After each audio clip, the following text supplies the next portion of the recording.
Stop. Middle of the day, Peter went to pray. Didn't know the way. Heaven opened wide. Something came down, a vision so strange, turned his world around. A voice said, Peter, rise and go. He said, Lord, I've never done it so.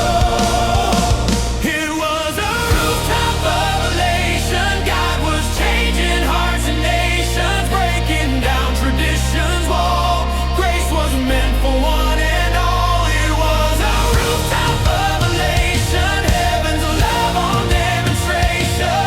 What God has cleansed is forever changed. Don't you call it common again?